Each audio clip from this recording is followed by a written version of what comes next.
Hollow Earth theory is fascinating. The idea that a vast underground cavern network, complete with ecosystems, and according to some, a flipped version of the cosmos, are said to exist at the center of the planet. We looked at this idea in the video Hollow Earth a few months back. So if the Earth is hollow, who or what could be living down there? Is it full of Nazis riding around on dinosaurs? Or is it home to little green men, dwarves, gnomes, or some other mystical creature? In an interesting article found on theblackvote.com, the ideas of what lives in the deepest recesses of our planet were laid out. The article begins by saying that MUFON's director of abduction research, John Carpenter, has found credible evidence from over 200 witnesses telling how they have been abducted by our old friends the Reptilians. These cold-blooded extraterrestrials have shown themselves to many, but one strange fact is that in most of these cases, the interactions are missing a rather important element for a close encounter with an alien: the spacecraft. This has led Carpenter and others to the conclusion that these reptoids, that most believe to be alien, are in fact, and may always have been, living here on our planet. There is the idea that these creatures evolved on this planet some 60 million years ago. Maybe they are the intelligent species that arose from the dinosaurs. This long history on the planet is reflected in many cultural beliefs, with cultures ranging from the Sumerians to the Greeks referring to serpent gods, or serpentine monsters in many of their myths and legends. Could the reptilians be the seed that these stories grew out of?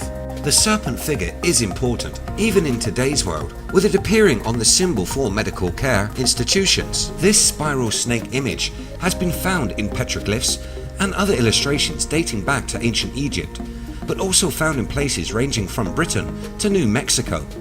Some of the largest snake or serpent images being found amongst the Nazca lines, along with the other famous large pictures carved into the ground of the area.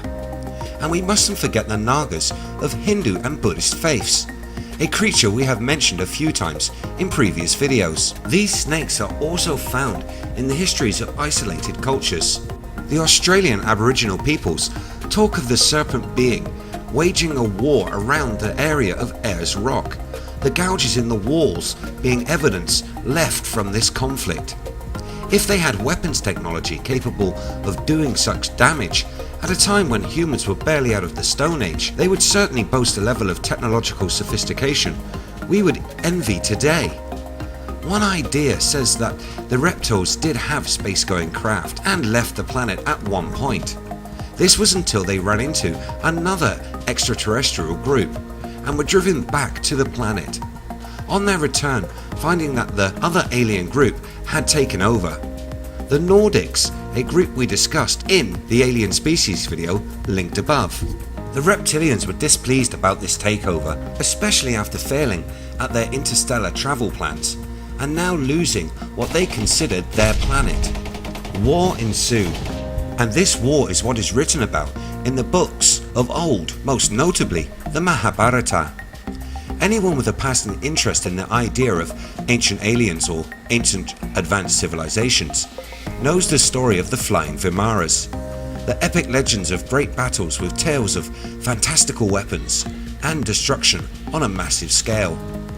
The flood myths that are also found in the majority of cultures around the planet also come from this time. Another reoccurring theme is that after the battle, the serpent gods always lose and are then banished to a subterranean world for the rest of time.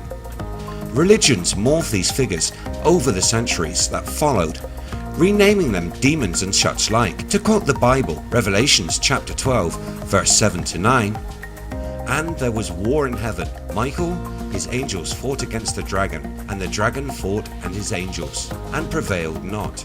Neither was their place found any more in heaven. And the great dragon was cast out, that old serpent called the devil and Satan, which deceiveth the whole world. He was cast into earth, and his angels were cast out with him." This underground world is a common idea that is not bound by location or culture. Many legends, with many religious teachings, saying This banishment comes with the stipulation that if these beings wish to continue living on the planet, they must not interfere with the development of humanity. These stories of the war between these ancient species read like the pages of any good sci-fi epic. Humanity stuck between warring factions and groups worshipping both sides as deities. It is no wonder, as a species, why we are so aggressive, when it seems civilization itself was formed from the conflict of these beings. How could it not be? We were born into violence, and since that time religious differences have been a major cause for most of history's barbaric acts. Evidence of the worship and the forming of religions around these first inhabitants of the earth can be found in many places to this very day. Artifacts have been found and knowledge passed down from cultures in South America, India and Egypt. The commonality of pyramid-type structures at all these ancient sites, the knowledge of the engineering required to construct such marvels given by the reptilians, the advanced technologies that we mentioned being used to cut and manipulate massive stones and to manipulate them in ways we struggle to understand today. Figurines of reptile-shaped idols can be found across cultures, all with almost identical stories attached. Another darker practice across these cultures is blood from human sacrifices carried out by the Aztecs and the Mayans to bloodletting and ceremonies in cultures across the globe. It would seem that these reptoids have a taste for the red stuff. The article goes on about the ancient practices of these cultures and speculates that these gods/reptilians were feeding on mankind, mentioning gods like the Aztec god of war, a half-human, half-snake-like being with huge fangs who would dine on the bodies of those slain in battle. This god is in the same form as the Nagas of Eastern religions. In another video I reported how US troops based in Vietnam came across beings like this whilst on patrol in the jungles. Check this link out above, it's a very interesting sighting. The post then goes on to give a few witness reports on run-ins with these beings. They make for an interesting read, the last being an interview with one of these creatures. The god, demon, alien or cryptid, whatever name you think is suited, talks about the ability they have to hide their appearance. This works like a mental projection, the image of a man or a woman being beamed into the minds of those that look upon them. These powers of mind control would seem to be very dangerous, but the creature goes on to say that they have been forbidden from doing harm to humans, but this was not always the case. This raises the question that maybe in the past, before the wars and when they were worshipped, was this from humanity's free will, or was it a case of mass mind control? The other gods/aliens freeing us from this enslavement when they banished this reptilian race to the underworld? What do you think? Is this all a bunch of tall tales, myths and legend where fantasy and reality entwine, or could there be some truth to it? The likes of David Icke would certainly say it's true, and that these creatures are evil and still seek to reclaim this planet as their own. This is an interesting read, and I recommend that you take a look at the blog. A link to the full article can be found in the description. Let me know your thoughts in the comments below. If you enjoy what we do here on the channel, please hit that subscribe button, like and share. You can find us across social media by searching. Thanks so much for watching.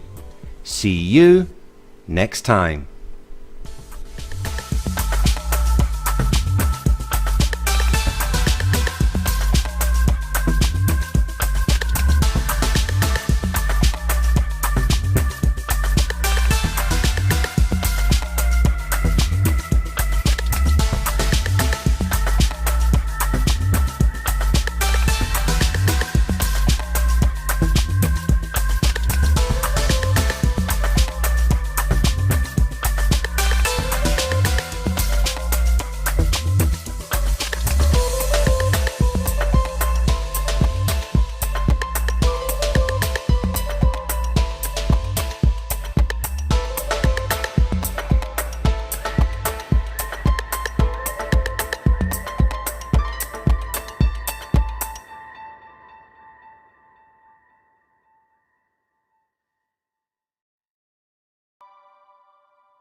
you.